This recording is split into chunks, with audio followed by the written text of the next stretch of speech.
As a young person, I had such a diverse background, and I spent a lot of time in Asia, in Taiwan.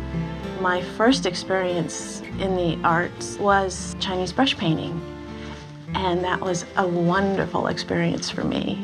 I came to the United States, go to school, major in biology, and then later on went to medical school. And I never thought I'll become a potter.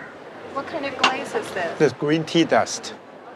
I was neurosurgeon, and then one of my patients happened she was potter. One day we were talking. I told her I need a hobby because I'm very, very tired. I got long hours. I need something to relax. She told me, why don't you learn how to make pots? And I got so much freedom, I'm able to do whatever I want in this country. So I hooked on clay. First time I touched the clay, I just fall in love with it. Every time I take care of my patients, I look at the score, I think about pots, how to make a pot like it. So my second sabbatical, I'm still on sabbatical. I never go back. I feel very fortunate that I had this experience with the Asian culture because it made my relationship with my husband, Cliff, a lot easier. I understood the culture, I understood the language, their art. I think it's difficult for two cultures to come together and coexist, not to mention man and woman coming together and coexisting. When Cliff and I first met, actually there was an instant dislike of each other. And I think part of it was those two egos coming together. Then we slowly started to talk more, and that's when he started to appreciate the fact that I was so understanding of his culture, and so we had something to talk about. There became an ease between us. But the thing that I think really glued us together was our total dedication to what our focus was. For him, it was the ceramics, and for me, it was the jewelry.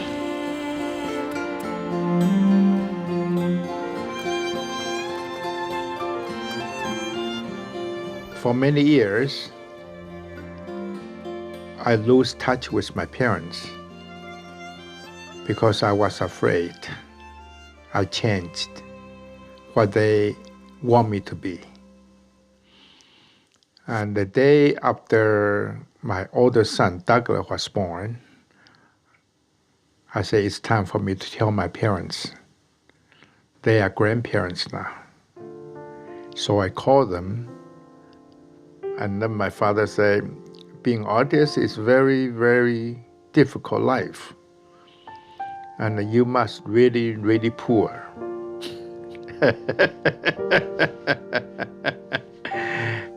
Following year, my mother comes. We were driving a VW bus.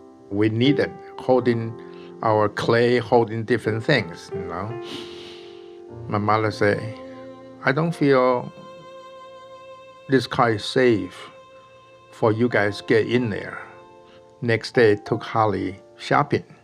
Came home with Mercedes. Poor potter driving Mercedes.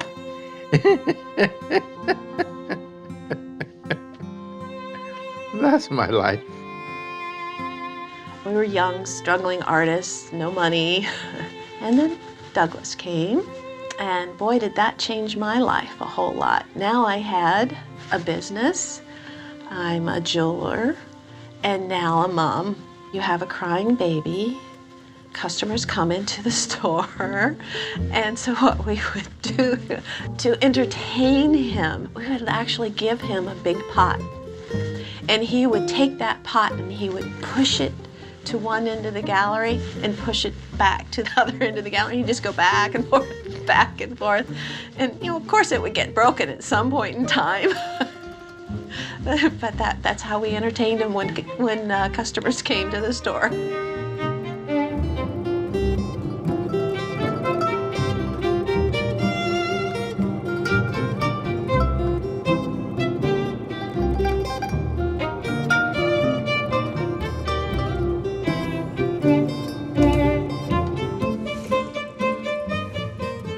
Now whole world know how I make this now.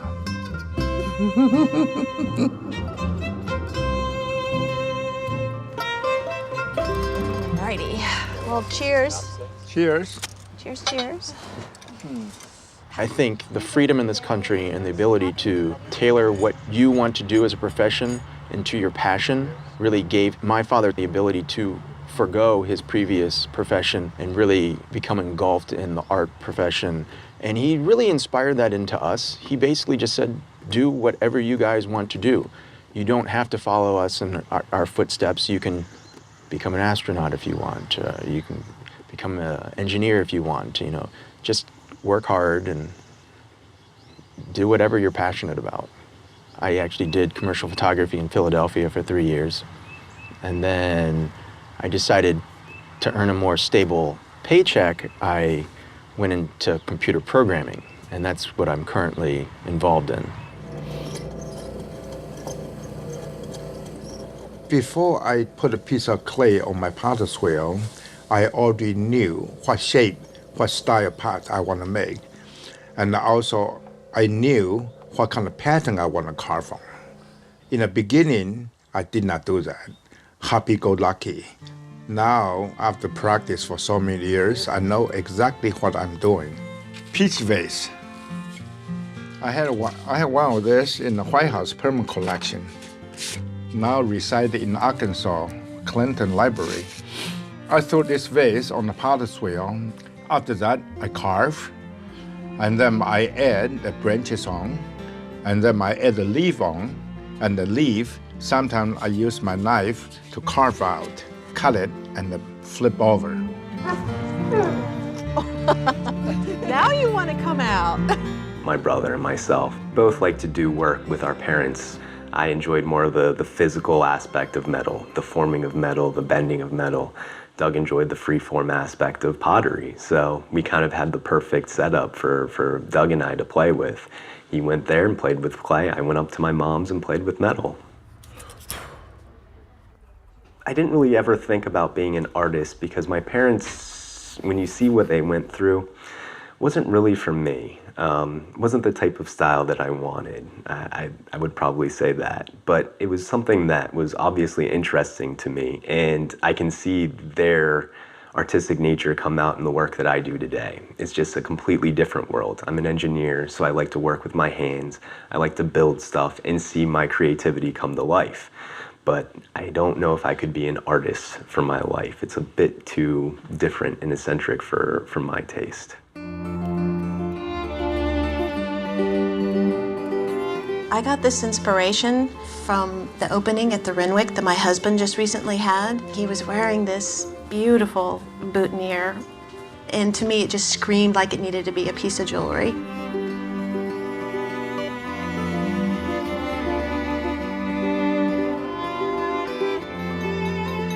My poor husband, I'm so sorry. My studio is above his, and when I pound, the sound just reverberates throughout his studio. His work is peaceful and quiet, and the hum of the wheel, and then there's bam, bam, bam. Doesn't go together at all.